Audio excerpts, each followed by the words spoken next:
This week, we were talking with Gina Conley. Gina holds a Master's of Science in Exercise Science and is the founder and CEO of Mamastefit, an industry-leading perinatal fitness provider with a training facility located in Aberdeen, North Carolina. Aside from her work as a personal trainer specializing in perinatal fitness, Gina is a seasoned birth doula who has supported nearly 200 births in North Carolina. She is also a 7-year Army veteran who has served a combat tour in Afghanistan in support of Operation Enduring Freedom and Freedom Sentinel.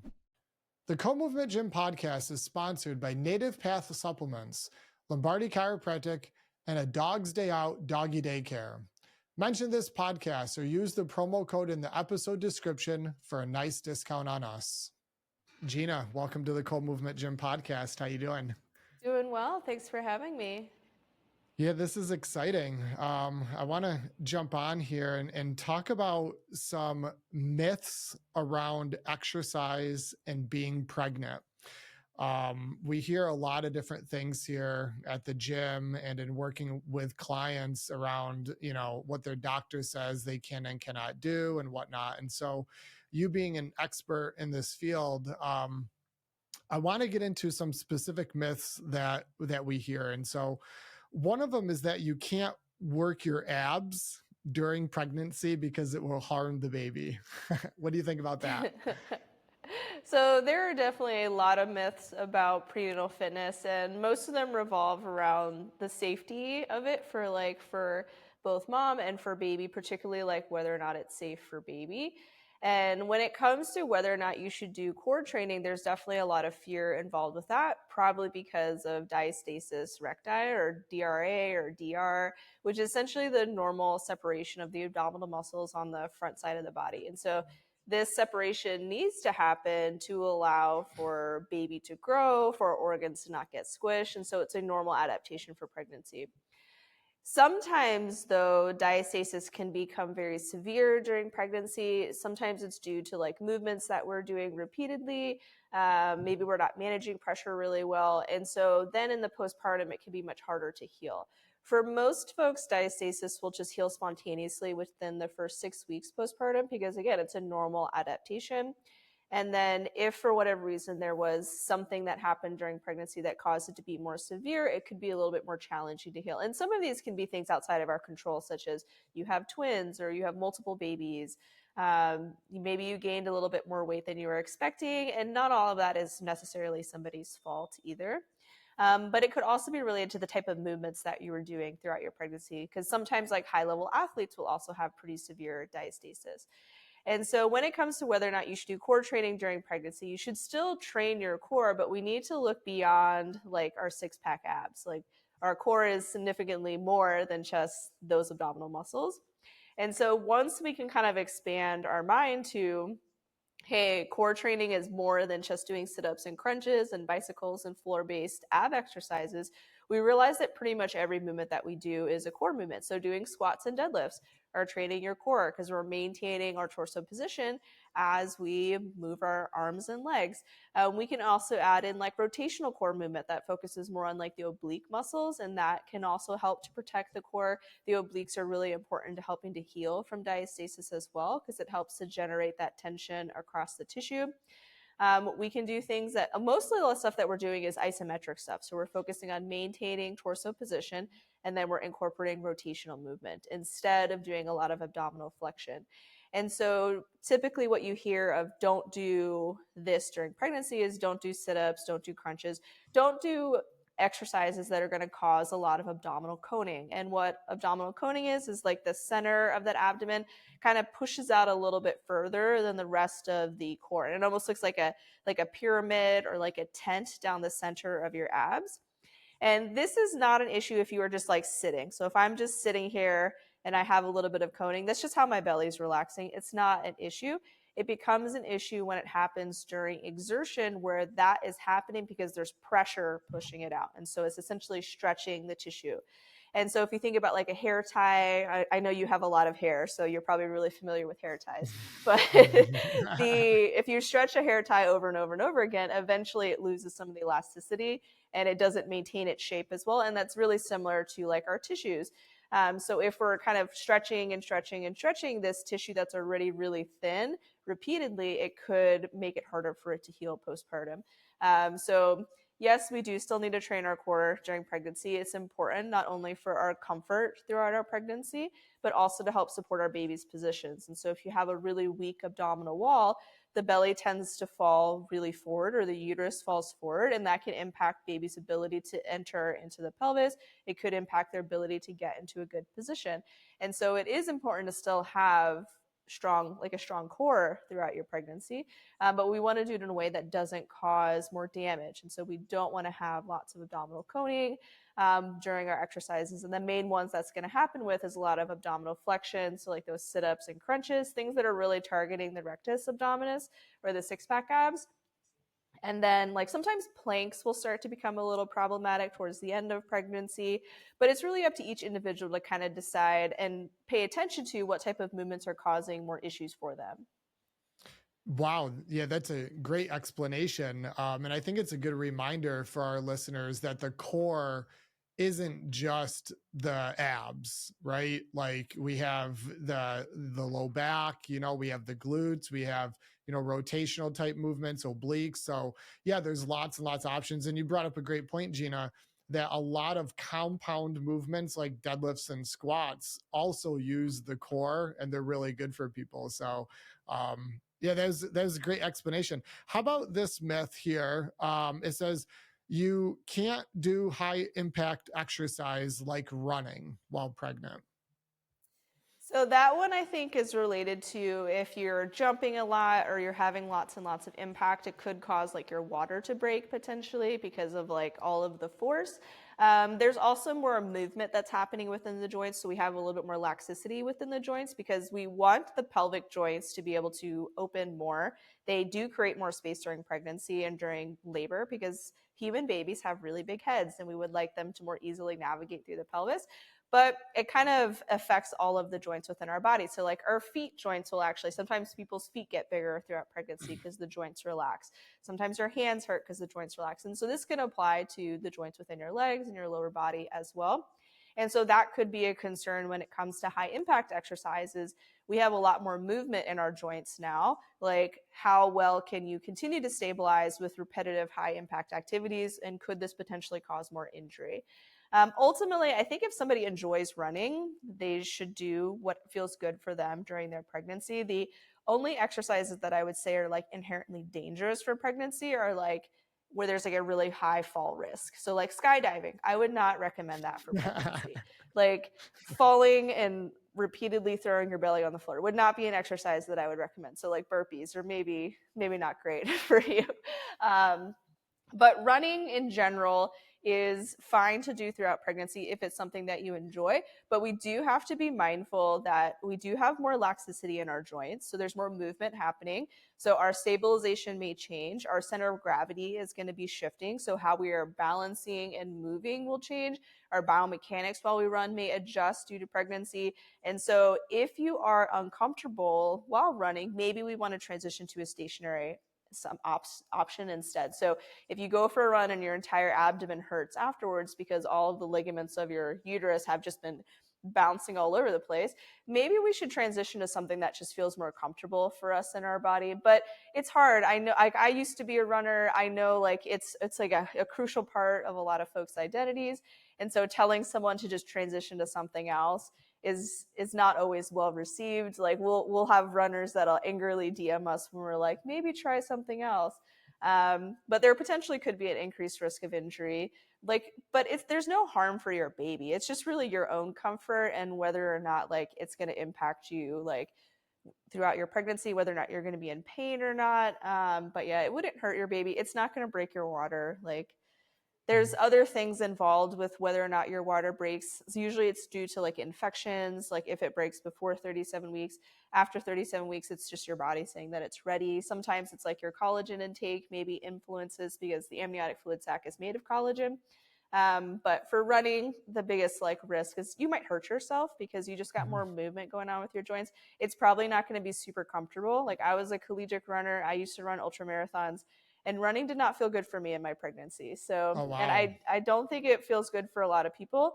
But some folks don't want to let it go, and that's okay. But you could be at an increased risk of injury, but there's really no harm for your baby. Sure. How about I've read it, and this is actually on this list of myths with your heart rate.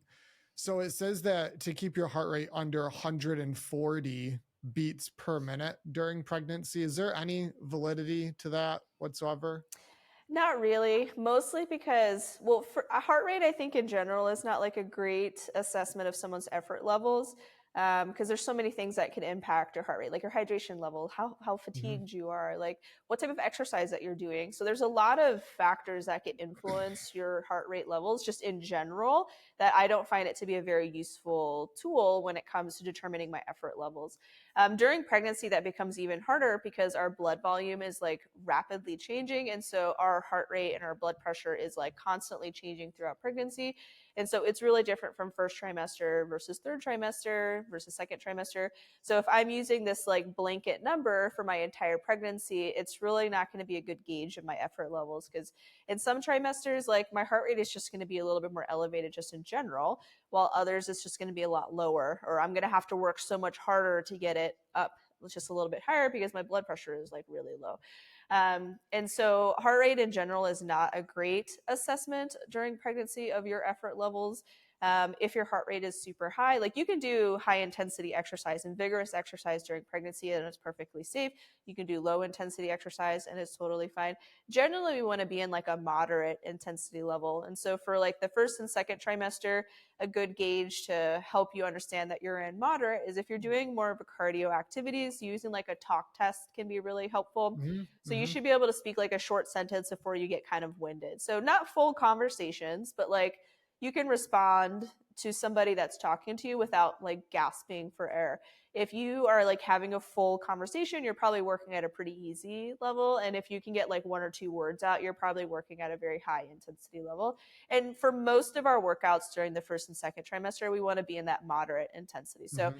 able to speak like a short sentence before you get winded. When it comes to lifting weights or more of like the resistance training, to stay around that like 70 to 80% effort level, the weights may not like specifically correspond to like pre-pregnancy lifting, because things kind of fluctuate from day to day, but you should be able to do all of your reps with really good form and feel like you have like one or two left before you would need to bail or before your form would be compromised.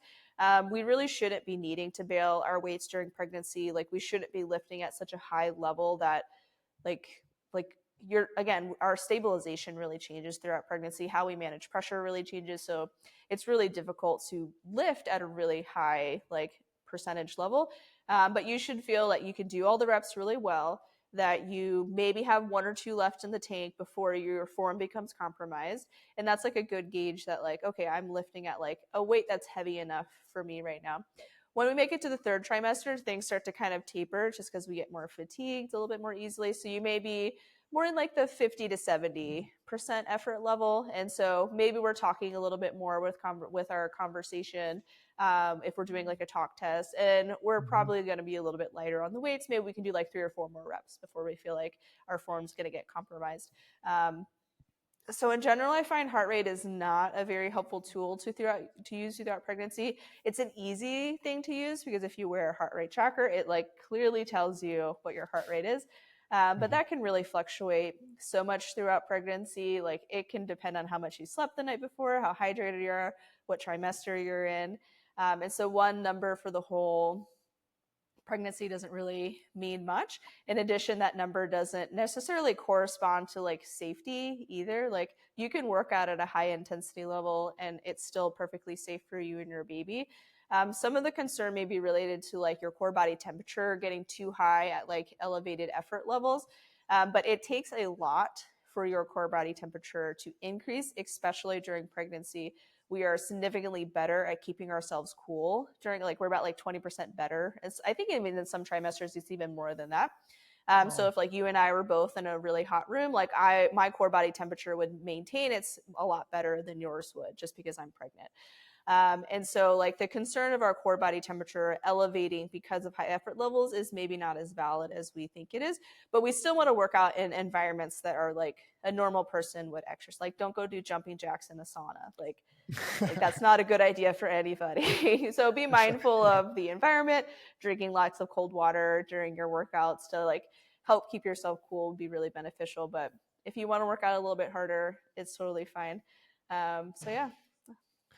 Yeah, that's a great insight. I didn't know so much of that. Native Path has been a podcast sponsor of ours since day one, and it's because our clients feel amazing using their supplements. While a lot of products on the market today contain useless fillers and incorrect dosages, Native Path holds to a higher standard. Native Path's ingredients are sourced from only the highest quality, properly combined nutrients, all while being offered at competitive prices. Use code COMO15, that's COMO 15 at checkout, and receive 15% off each order. Lombardi Chiropractic has been Co-Movement's trusted chiropractor for the last 14 years. They have worked with hundreds of our clients, and I can confidently say they have the most knowledgeable and holistic approach to care that I have ever seen. Whether you suffer from migraines, low energy, nagging pain, or just simply want to improve your overall health, I highly recommend contacting the team at Lombardi Chiropractic. Mention the Co-Movement Gym podcast and receive 50% off your initial consultation and x-rays. Here at Co-Movement, we put a lot of energy into helping you become happy, healthy, and strong. But we're not the only ones needing a good workout. That's why a dog's day out is the best place in Central New York for your pet to spend their day. Your dog will be as happy and healthy as you when you let them run, play, and socialize instead of just sitting on the couch waiting for you to come home.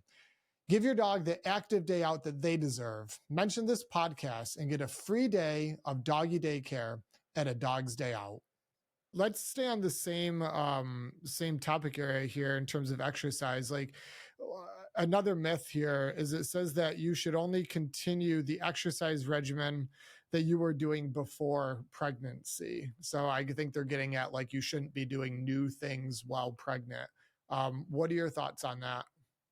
So I think that's really unfair for somebody who maybe wasn't active before pregnancy to just tell them to ignore all the benefits of exercising and just maintain whatever it is that you were doing before, because there again isn't a risk to beginning exercise other than probably getting really sore.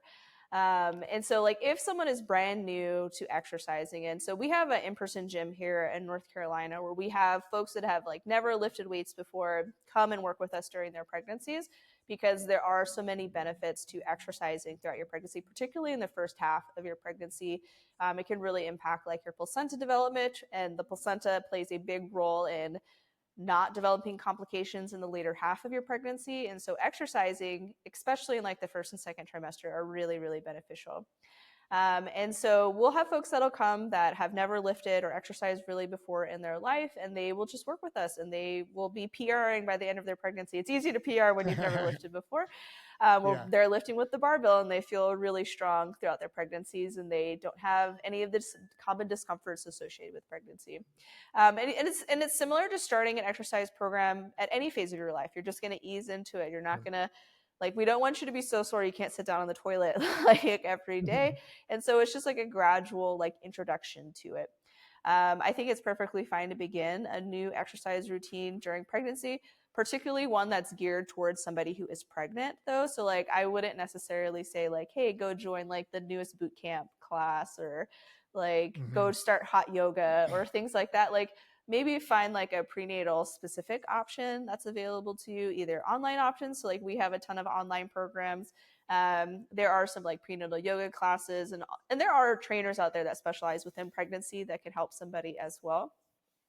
And then on the other side of that, for somebody that was exercising before pregnancy, every movement that they normally do within their prenatal routine is not necessarily appropriate to continue throughout pregnancy. And so, yes, like you can still do it. Like it's physically possible for most folks to continue to do certain exercises. Whether or not it is helping their body and it's helping their pregnancy is another story. So, running, for example, running will probably not feel good for you at some point during your pregnancy. If you are one of the few people who says it feels good for you all the way to your due date, you're either lying or like you are just a unicorn, and that's fine. I would say majority of folks don't feel good running their entire pregnancy. And so at some point, we probably want to transition to a more stationary cardio option, just for our own comfort. You can still get the same cardio benefits. You can still get the same strengthening benefits in a way that's just more conducive to your body. And the same with lifting weights. Like if you're used to doing like 1 to 5 reps for all of your power lifts and all of them are like really high percentages, like we're probably going to have to decrease the percentage and increase our volume and increase our rep scheme to accommodate for a pregnancy, to make our workouts a little bit more strength endurance focused. Some of our lifts will look a little bit different. So if you're really anti sumo deadlift, like you're probably going to have to start sumo deadlifting during your pregnancy to make space for your belly.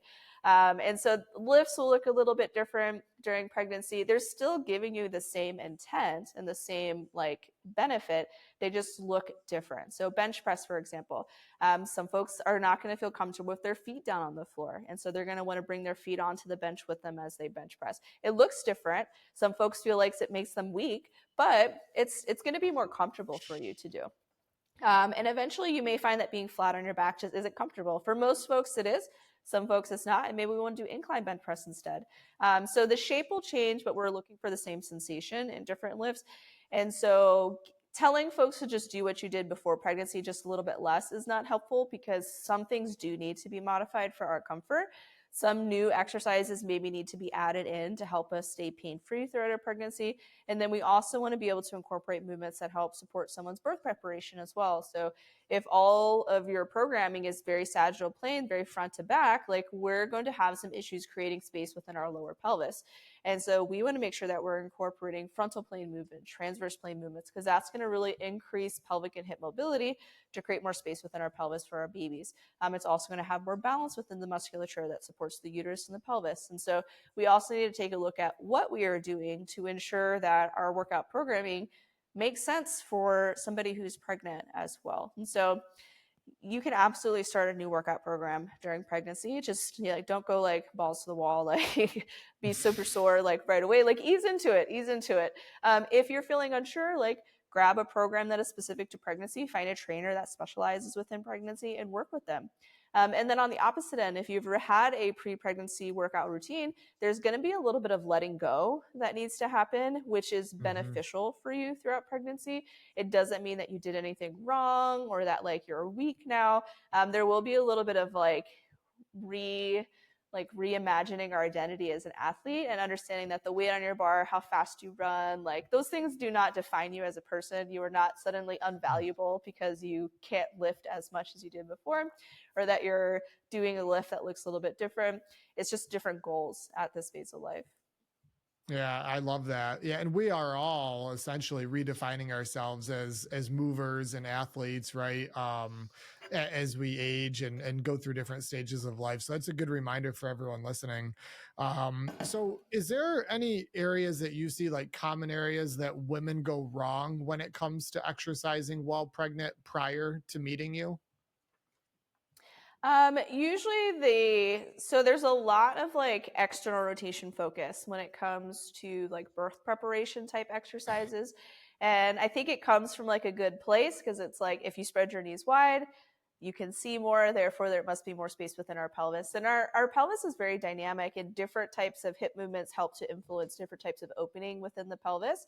And so if all of our birth preparation is wide knee movements, like we're really doing a disservice to the back half of our pelvic floor and decreasing space in the bottom half of our pelvis.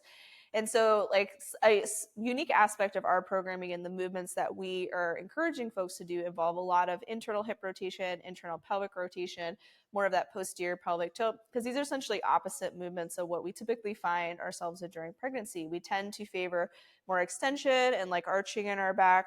We tend to favor more external rotation because it's more comfortable to sit like that. Like there's a lot going on. We're just kind of like hanging on for the ride.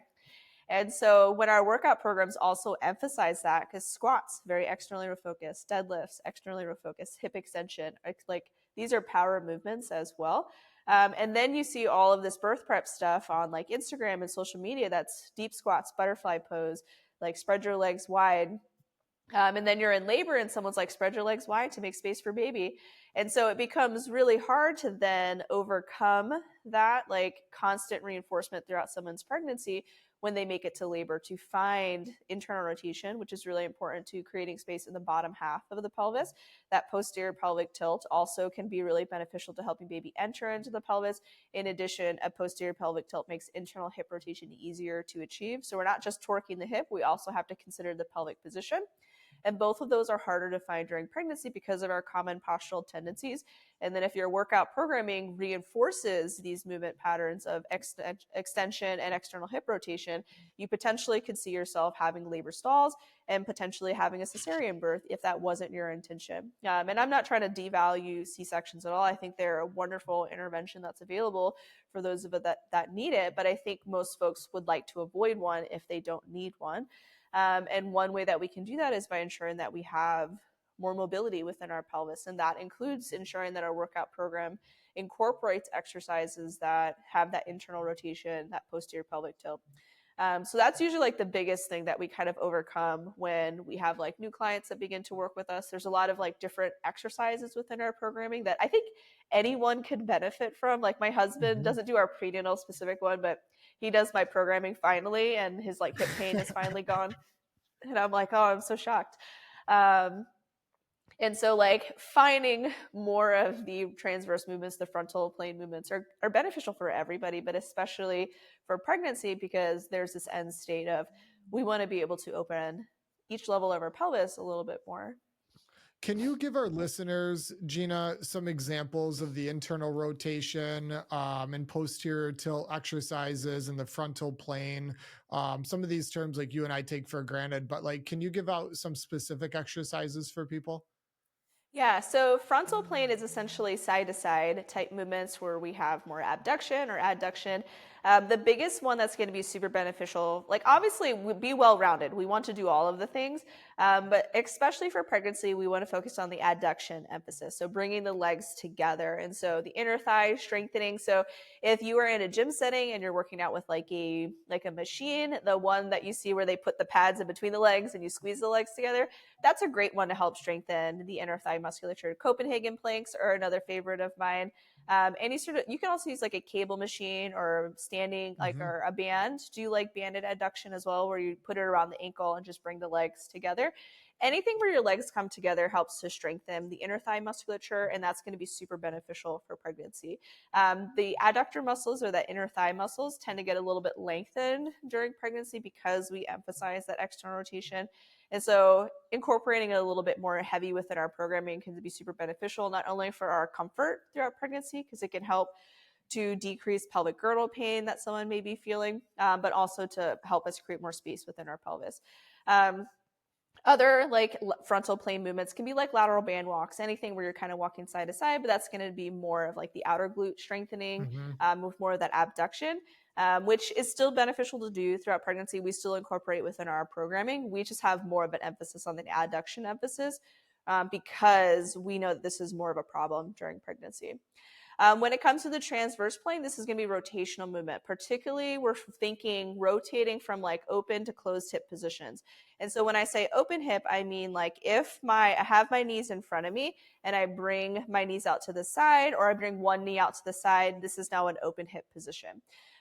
If I want to think like a closed hip position, if I have my knee out or my knee straight out in front of me and I twist in my upper body to bring my belly to my thigh, that's going to end up being a closed hip position. So if we think about where the belly is in direction to our femur, is going to help you determine whether you're in open versus closed hip or external versus internal hip rotation. And so some of the exercises that we incorporate internal versus external rotation to bring in that transverse plane is going to be any sort of single leg exercise. So like with our lunges, at the bottom, we're bringing our belly to thigh. So we're finding more of that internal hip rotation at the bottom of the movement.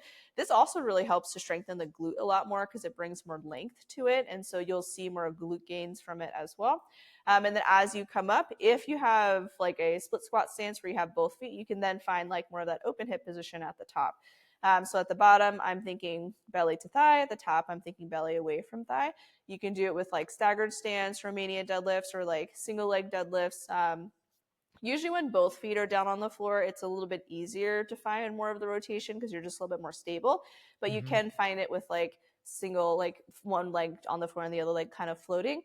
Step ups can be another really great example, but essentially we're thinking my belly comes towards my thigh when I have hip flexion or my hip is bent, and then as I extended my hip, I find more external rotation.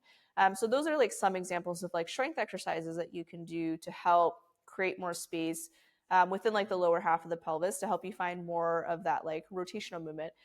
So any sort of single leg exercise, Bulgarian split squats, if people love those, we incorporate them a lot. So, um, and any sort of like lunges, like staggered stance, single leg movements, we can find more rotation in the hip to not only strengthen the glute more, which can help to not only improve the function of the glute, like and hip and pelvic stability, but it also can help us to create a little bit more space within the pelvis, which is really important.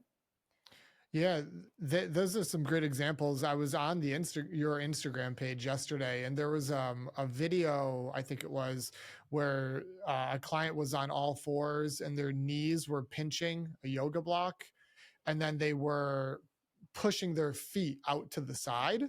Yeah. And it was so pushing it was internal hip rotation essentially. And I tried that, and that's hard. Yeah. And you had just mentioned the whole like adductors with the cable machine, with like, the band around the ankle. We just got a new cable machine here at our facility, and one of our trainers, Andy, was showing me that movement, and I was amazed at how weak I was with that muscle group, because so much of what I do is hip external rotation, right? Squats, deadlifts, all of that. And so that was tough for me. So two new exercises and two new weak spots for me, I found. I think it applies to. It's always funny because I'm like, this is a. I'm obviously writing programming for pregnancy, but really this could apply to anybody. Yeah, I totally. So much of what you're saying, I'm like nodding. I'm like, we do this with our clients, and they're not pregnant. Like, yeah, no, it is. It's good, but you're laying out the specifics for people, which is important. So you and I both know it's obviously very beneficial to be fit going into a pregnancy. But what are some overlooked benefits, maybe, of being fitter going into pregnancy? So I think probably one of the biggest factors is most of us do not feel good in that first trimester because there's a lot happening in our bodies. So a lot of us will feel really nauseous, feel like overly fatigued. Like there's like a difference between being like tired and being like pregnancy tired in that first trimester. It's like a whole new level of exhaustion. And so it can be really hard to go to the gym. And so if you were exercising and you go into your pregnancy in good physical condition, it'll kind of help you during that phase of like inactivity as you're just like surviving for like the 1 to 2 months that you were just like hanging on for the ride before you return to fitness. And so essentially that state of deconditioning, it's not going to be quite as bad as like restarting in the second trimester. If you're already like familiar with exercising and you enjoy exercising before pregnancy, it's going to be much easier to resume it. In the second trimester, you're just going to be more familiar with movement because there's movements that we can incorporate pre-pregnancy to help kind of alleviate issues during pregnancy, because sometimes our body just feels weird, like it feels unfamiliar. And so if we already have this like familiarity with certain exercises, it's much easier to like assess them during pregnancy to help with like our pelvic stability, with engaging our core, with familiarity with different types of lifts. So instead of like learning a whole new exercise while also like figuring out this new body, we already have some familiarity with the lifts at least, and some of the foundational stuff. There's also like tons of benefits to exercising during your pregnancy in general that I think are really overlooked. And I to get very frustrated when folks are told like it's better to be safe than sorry. Like just Mhm. don't exercise because like it's just better to be safe. Well, you actually might be sorry because there are a lot of benefits for your baby to with you exercising. And so some of them involve like when you exercise, your baby also gets a benefit as well. So it's kind of like a 2-for-1 deal. So their nervous system gets more stimulated, and so they have more nervous system development. Their brain is more developed at birth. And this translates to higher cognitive function during the first year of life, improved language skills, improved motor skills. So they are crawling and walking sooner. They have better fine motor skills like within that first year of life. And then that just continues like throughout childhood. And so those are like pretty big deals to me. And so for me to say like, oh, well, if I'll just be safe, then sorry. Like, Hmm. I'm saying like I would prefer my baby to not have more of a developed nervous system and like improved brain function, which Yeah. it's probably not significant, but it's still like, well, I would like them to have a little bit of a head up, like if Yeah. possible. Um, the other thing is exercising in that first half of the pregnancy, like I kind of mentioned before, helps to develop your placenta. And so it makes your placenta more voluminous, it improves its functional capacity. And the placenta is really important for our baby's development. It provides their immune function, it's their lungs, so it helps to transport oxygen to them, takes away that carbon dioxide, it helps to transport nutrients to them, removes metabolic waste. So there's a lot of functions of the placenta to help with our baby's development as well, which probably makes sense why there's improved development from exercising as you have a placenta that works a little bit better. There's some Hmm. complications that can develop towards the end of pregnancy that are related to the placenta and how well it's functioning. And this could include developing like preeclampsia. It could include like developing like hypertension issues. Issues with the placenta can impact babies' development, which may result in needing an induction towards the end of your pregnancy. It can impact your health, which can also result in needing an induction or a medical induction towards the end of your pregnancy. And inductions don't come without risk. And so like it's important to know like if you can decrease the risk of developing a complication, like that would be super beneficial. And exercise is one of those things that can reduce those risks by like 30 to 40%. So it's pretty substantial. Um, Hmm. and so, like, there are a lot of benefits to moving your body throughout your pregnancy, like, especially in the first half. And so, it's easier to do that if you are already familiar with movement. But I don't want to deter anybody who has not been super familiar with exercise to not start either. I think it Hmm. is like, and it doesn't have to be like go to the gym and lift tons of weight. It can be going for walks, like, just moving your body intentionally throughout the day is more than enough than an hour long lifting session. Like I love lifting weights. Of course, like that's what I recommend to folks, but I understand that not everybody's into that. And so just moving like intentionally is just so important. Yeah, we've had quite a few clients through the years come through where they join our gym after their first child, and then they train, they get fit, and then they get pregnant and have the child, and they all report back that the second pregnancy and birth was significantly better than the first. And I attribute that to being fitter, stronger, healthier, everything that you had just mentioned. Yeah, I mean you gain weight during pregnancy, like even if it's just like your blood volume doubles, like you have a baby, a placenta, so your body needs to be stronger in order to be able to maintain its position and not be in Mhm. pain. And so even during my own pregnancy, the weeks that I take off a little bit more, like in my prior pregnancies, like I have more pelvic pain, my back hurts more because like my body it needs to be strong to like be comfortable throughout pregnancy, and that definitely translates to having more strength and stamina when labor does come. And then postpartum, like exercising throughout your pregnancy helps you recover postpartum as well, because like the first trimester where there's potentially that state of like not working out, there's definitely going to be at least a month of not exercising after birth. And so if Mhm. you go into that in good physical condition, it's going to be much easier to navigate that and then to return to fitness afterwards. Yeah, that makes so much sense. You had mentioned C-sections a few minutes ago, and I actually have something on here I want to ask you about. It says about 1 in 3 births in the US are C-sections now, according to new data. It's well above the 10 to 15% rate that the World Health Organization considers ideal. I know nothing about this topic or the statistics. Um, what are your thoughts on the increase? It looks like 33% up from the 10 to 15%. Is that good, bad? Why is that happening? What's going on with that? I think it's probably like a complicated thing of to why like our C-section rate is really hard, and I think sometimes it's kind of like a sensitive topic for folks. For me, like typically, what like one of the things that I typically find results in a C-section is like a labor stall or something stopping within your labor that just things just don't progress anymore. Sometimes it's related to like baby's position being off, like and like how they're aligned to the pelvis, they're just not quite fitting very well. And so like babies, we want them to have their chin tucked because then they present the crown of their head, which is much smaller, like the diameter of it's much smaller, and the bones of their skull kind of mold through it a little bit easier. We want them to be aligned to the pelvic level that they're navigating through, because each part of the pelvis is kind of a little bit of a different shape. Some parts are a little bit more narrow than others.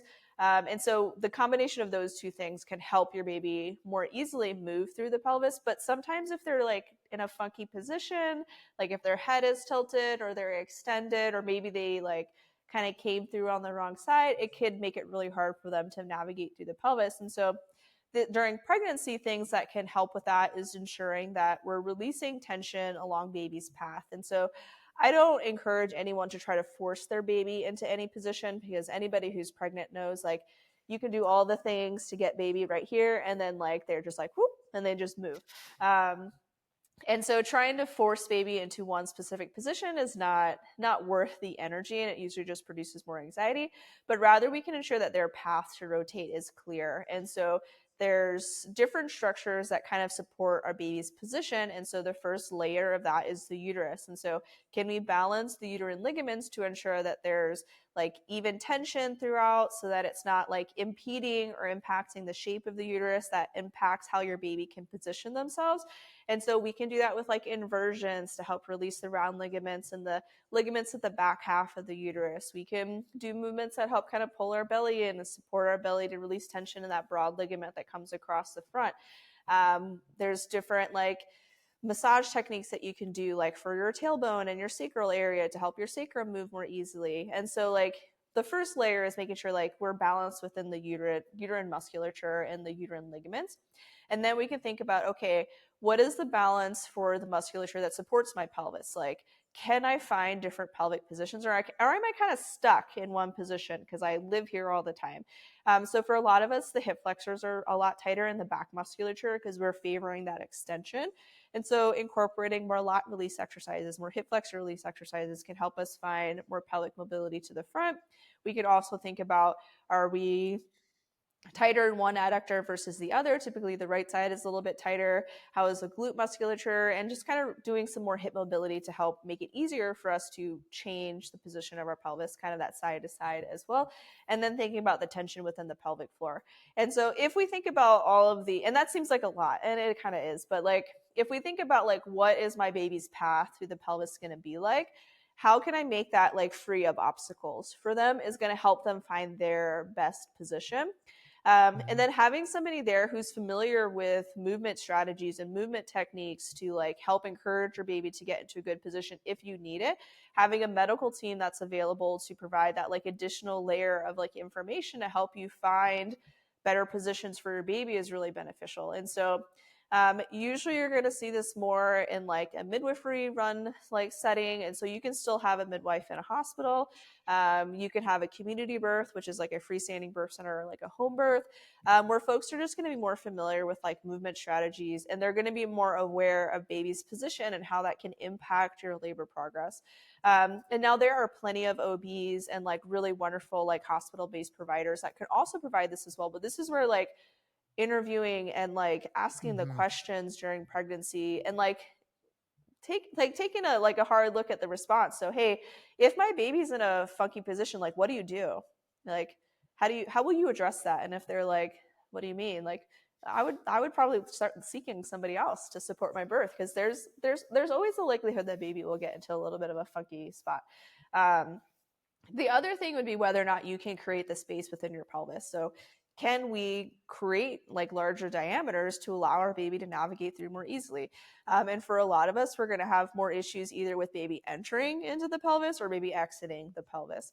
And so like for the entering the pelvis, the biggest issue is, can I find that like tucked position, which moves the back half of the pelvis backwards? So like kind of where that sacrum is, there's a junction with the lumbar spine that moves backwards, and then baby can enter into the pelvis more easily. So similar to like helping support baby's position and the pelvic mobility, doing lat releases, doing hip flexor releases, strengthening the hamstrings to help you find that posterior pelvic tilt can help baby enter into the pelvis.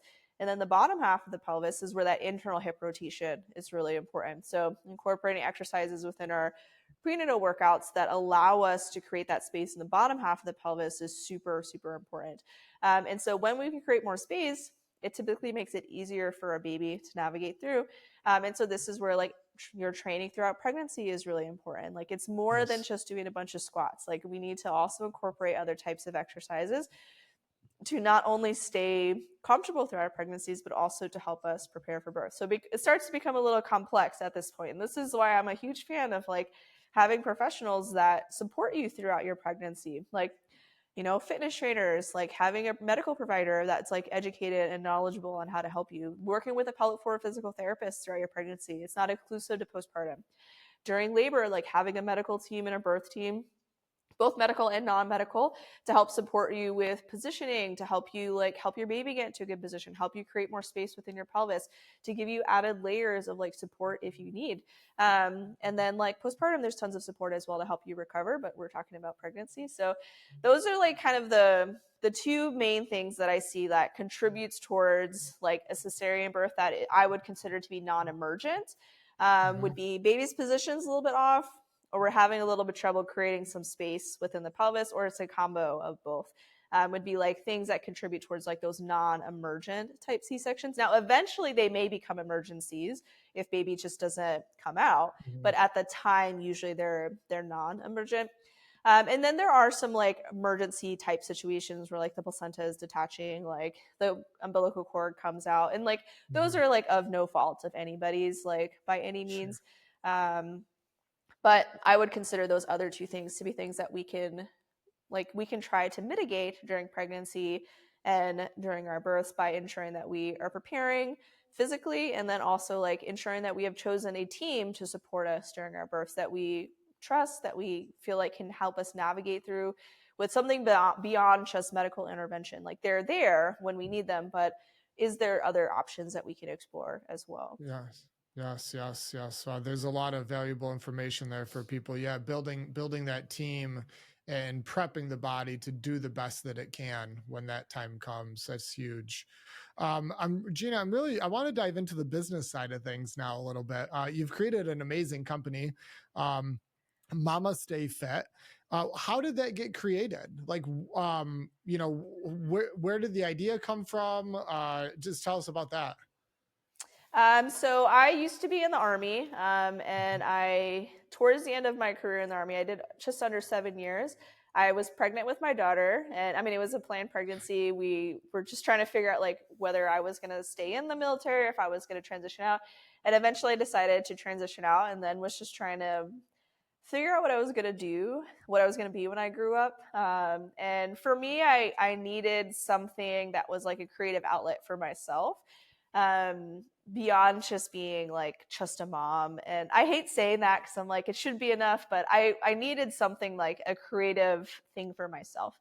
And so I don't remember exactly how I was like, I should do fitness training for pregnancy and postpartum, but it was just like the most relevant thing for me in my life. Like I was postpartum, I was trying to like figure it all out, and I felt like there wasn't really any resources available. Now there's like so many more resources, which I think is really cool.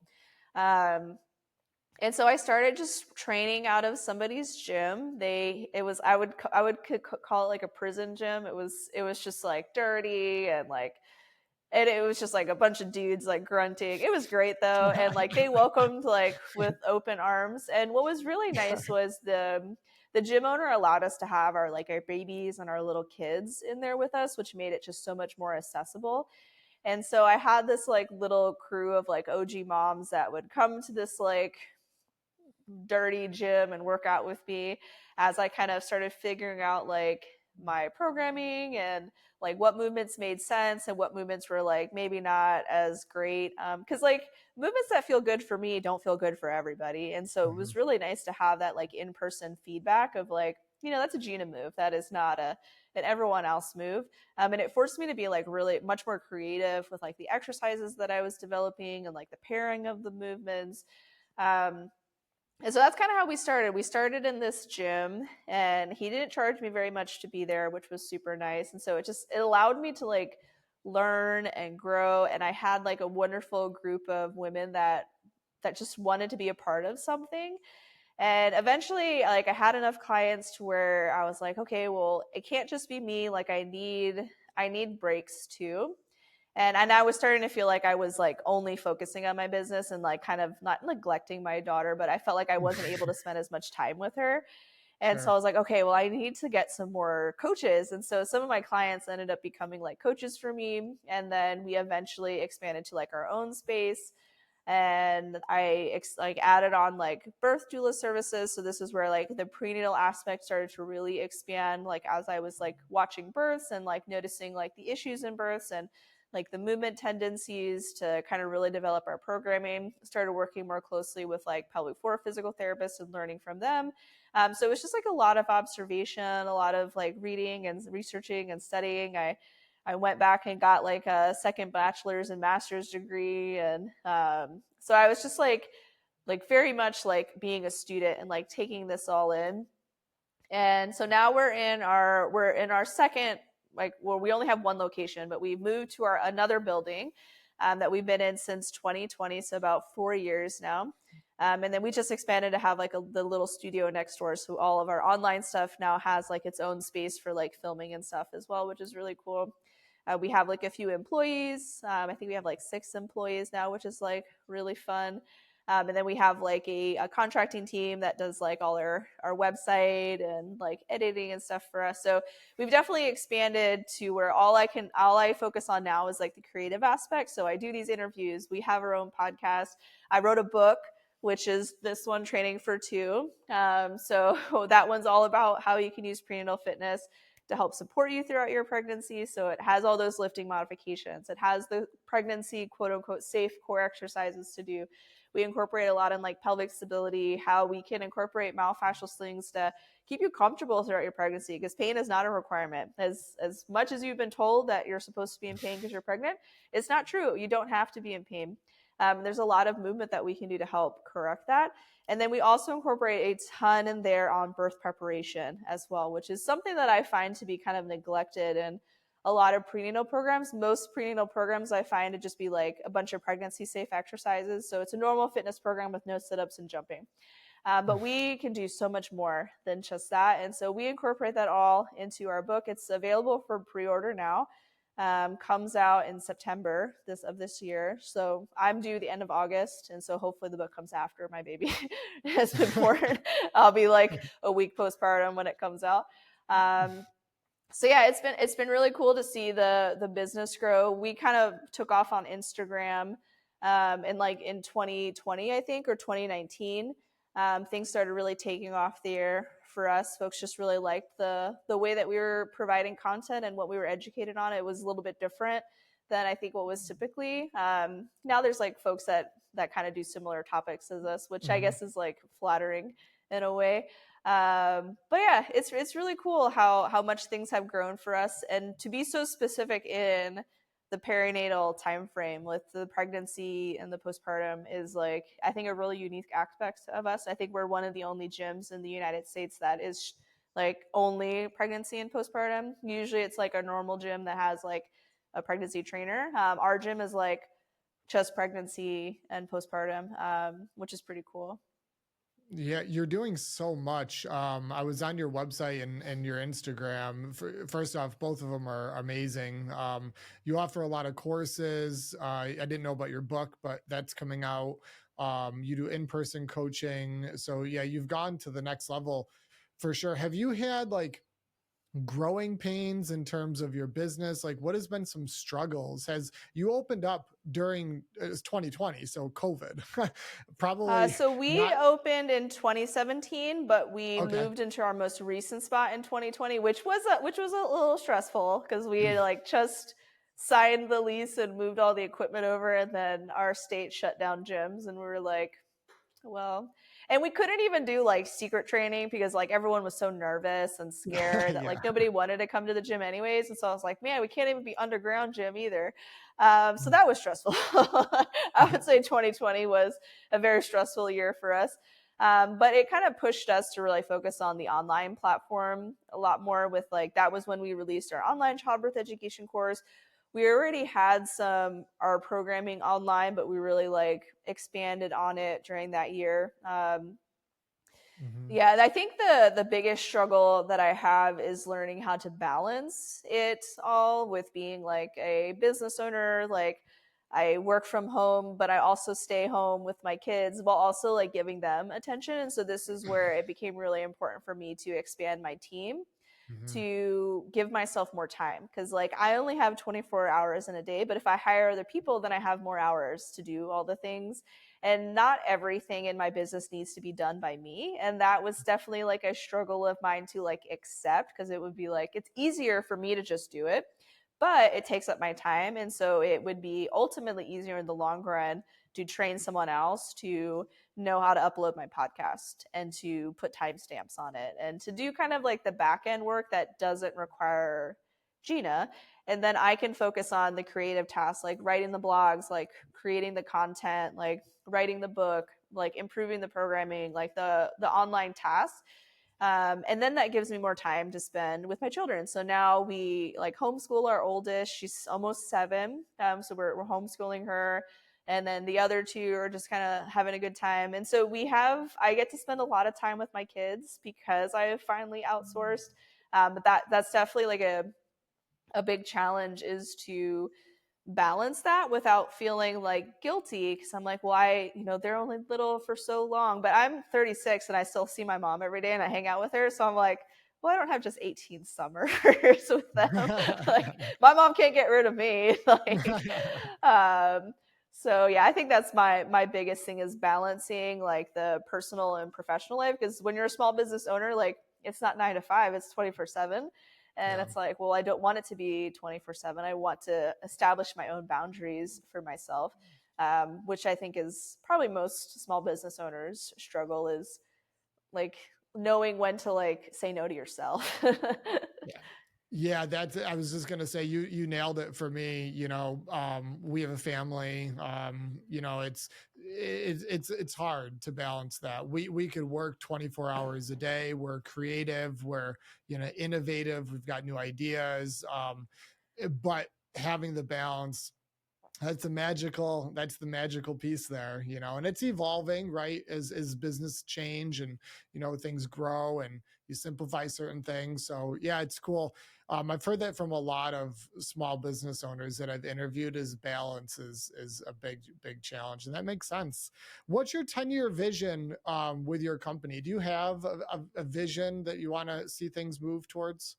So I think the next thing that we want to expand to is having a birth center here by us in North Carolina. So there are like a few popping up all over the place, which is really awesome. My sister, who's like my like business partner, she's in midwifery school right now, and so the goal in like 10 years is to have our own birth center that we provide like that medical support to folks. Like we've got friends that are midwives that are really interested in being a part of it with us. We're just not quite there yet with like making it happen because she still needs to finish up school. And then with our state rules, you have to have so many hours as a midwife before you can practice independently. And it would be beneficial for her to have that experience as a midwife Mhm. in like a hospital that has a higher volume of patients before she started doing like a birth center environment. But that would be like the next thing that we're going to expand to is really dive into the birth aspect of things from the medical perspective.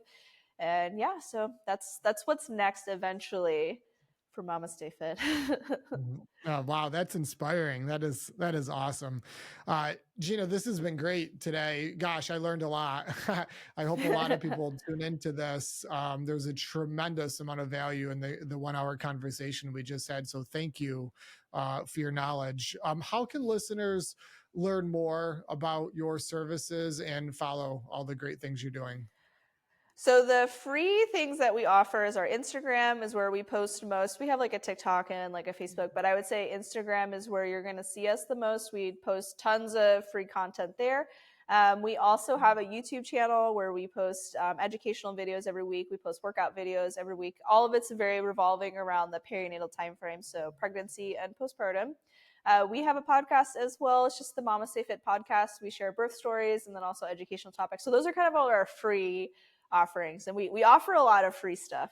And then for our paid stuff, if you're like, you know what, I really like her, I would love to pay her money, we have our prenatal fitness programs that are offered online in addition to our postpartum. Both of those have two formats where we have our app-based, which is like in the Team Builder app. It's just a list of exercises with demo videos, like a traditional workout delivery.